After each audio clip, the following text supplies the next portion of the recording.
So day 4 of working out. I didn't work out. That's it. That's the video. I didn't work out. Kidding. So here's what happened. I had to go for blood work early in the morning. And I was really procrastinating it because I really hate getting my blood drawn. But I finally went and I got it done. I went down there and they said that it was going to be a bit of a wait. And I walked into the waiting room and there's 2 waiting rooms that are together. And there was probably about 50 people ahead of me. Not all there for blood draws, but I mean, there was a lot of people there. And I overheard some lady saying she'd been waiting for 2 hours. And all I'm thinking of is I'm already half starving to death because it was a fasting blood test. And I'm going, if I have to wait 2 hours, that's going to be like 1 o'clock in the afternoon before I get my first meal. And as some of you know, I'm prone to migraines. And one of my migraine triggers is not eating at the right times. So I was already a little headachy when I got there, but the longer I sat there, the more it felt like a knife was being stabbed into my right eye, and I was pretty sure I was gonna die. So I didn't die, but I did wait for about a half hour before they finally called me in. So I get in there and shout out to, I believe her name was Davi, that did my blood draw. She did amazing because I am a big wimp when it comes to blood draws. I am well aware that I have tattoos on that part of my arm, but they're not injecting things into my veins when they're tattooing me. They're drawing on my skin. It's a huge difference. I am super wigged out by any needles from the little crook of my elbow to my wrist. I just cannot stand needles being inserted into my veins. I could do shots just fine, you know, some both kinds. I can do shots just fine, does not bother me at all. I can watch them happen, doesn't bother me at all. But blood draws and IVs just, I can't even. But I told her right from the beginning, look, I'm a little bit of a wimp about this. And she's like, oh, do you want me to recline the chair? I'm like, this chair reclines? And she's like, yeah. And I'm like, yes, please. So I kick back in this recliner and just start shooting the crap with her about, you know, the reason why I'm there to get my blood drawn and everything, like she cares. But had a nice conversation with her with my eyes shut and barely even noticed it being done. So like I said, huge shout out to her, because if you can get me through that without having at least a partial meltdown, you're amazing. And I had 0 meltdowns. I had less than 0 meltdowns. I was like, I felt great. So anyhow, I was like, okay, I need to go eat. So I go down to this local restaurant that I know serves food pretty fast, but is a sit-down restaurant and can give me a little more food than something like, you know, a fast food place. So I ordered a burger and fries, and I ordered 2 sodas right away because I needed sugar in my body. And I actually mean that as a need, because the low blood sugar that I was experiencing was causing me to have a severe migraine by that point. I felt like I was legitimately dying in my seat. And what was weird about this place was that what came with the burger and fries was a little bitty side of coleslaw, which was good, and a soup. I've never had a soup with my meal before, but it was like cream of mushroom. which was another odd choice. But I was so hungry by that point, I did not care. I probably would have eaten the whole restaurant if I could have.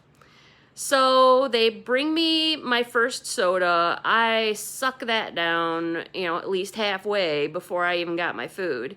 They luckily got the soup out to me super quick because, they usually keep something in the back that's constantly going. So they can usually get soups out pretty quick to you.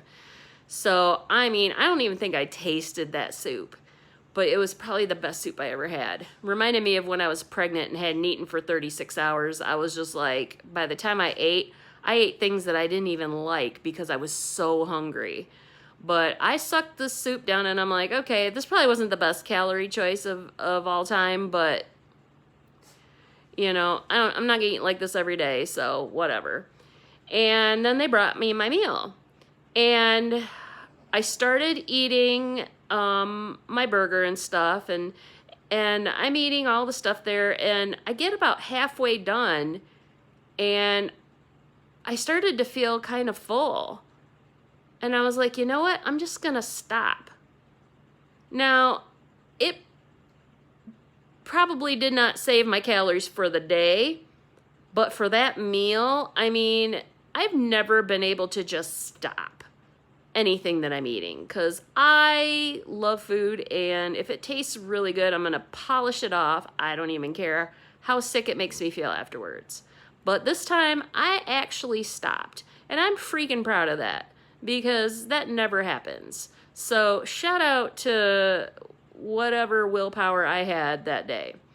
But I found out that the reason for my willpower and the reason why I felt full so fast was that I started my period on top of everything else. So I was feeling all kinds of special. I had my period, so I was cramping and I felt literally drained. and I'm a heavy bleeder, so I know you really don't want to know this, but I'm telling you anyways because it's relevant to the story. But I'm a heavy bleeder, so it really literally drains me when the first day or two. And I have really bad cramps. So, I usually do as little as possible during that time because any movement just makes it worse. So yeah, I was not at the top of my game. And then having the migraine besides, I was just like, you know what?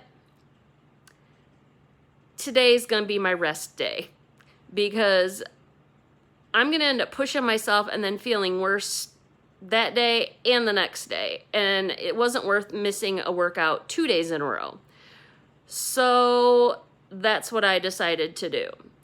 Sometimes you just have to listen to your body, and my body was like, okay, could I do any workout? Could I do a short workout? Maybe, but this particular time, no. But I knew the next day I would get right back on track. So I'm like, as long as you do your workout tomorrow, you can take today off just because you feel so bad. So that's what I decided to do. And I finally hit 191 on the scale. I dropped weight just like I knew I would after starting my period. Happens every time. So I am officially 35 pounds down since the beginning of my journey a couple years ago. So I'm really super duper proud of that. I'm hoping by the time my doctor appointment rolls around at the end of the month that I'm going to be under 190 because I would love to stroll in there and step on that scale and watch his jaw drop. Because I've been making excuse after excuse for the last couple years. He's like, you really need to lose the weight. You really need to lose the weight. Your blood pressure is ridiculous. You've got to lose the weight. And I'm like, I know. I'm like, look, I got to do this one step at a time. And I've got to get over all these mental hurdles. Like, I don't think you understand. And he's like, well, do you need to go to a dietitian? And I'm like, no, I know what I'm supposed to do. I just don't do it. And he's like, well, you know, you could go to the gym. I'm like, I've got a gym membership. I've had a gym membership. I don't go because I hate going. And he's just like, well, what's it going to take to get you to go? I'm like, I don't know, a brain transplant? Because, I mean, this is a mental hurdle I'm getting over. So I literally spent almost a year of this journey getting past the mental hurdles. And those hurdles are like trying to find ways to deal with loneliness, depression, anxiety, just learning a lot about self-care, because I really was not participating in self-care. I was very much neglecting myself and concerning myself so much with other people and helping other people that I was neglecting myself. And, you know, there's nothing wrong with helping people. There's really not. But when you're doing it to the detriment of your own physical and mental health, you got to take a step back and go, okay, this person's going to need to help themselves, or someone else is going to need to help them, because you can't rescue the entire world as much as you want to.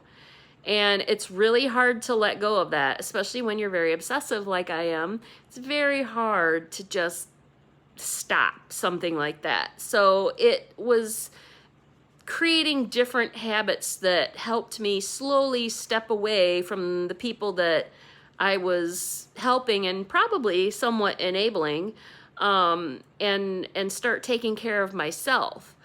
So that has been a real journey, and I'll touch on that a lot more in upcoming videos. Not every video is going to be a workout or a diet discussion. It's going to be about, you know, how I deal with certain things in my life, or what I do to fill my time, what I do to distract myself, whatever the issue is. That's what it's going to be about. So anyhow, this went on a lot longer than I ever intended to. So I just wanted to kind of basically brag and say how amazing I am, because I am. And you should all be like, she's amazing. I want to be like her. And, you know, that's the kind of day I'm having today. It's my second day of vacation. So, and as such, I'm fully intending to enjoy it today rather than being laid out on the couch crying and, you know, surrounding my head with ice packs. So I'm going to get off of here and go get myself ready and do a little working out today and enjoy the beautiful day that's out there, even though it's scorching hot in the beautiful state of Michigan. But anyhow, have a wonderful day, a wonderful week, a wonderful weekend, TGIF, and I will talk to you later. Bye.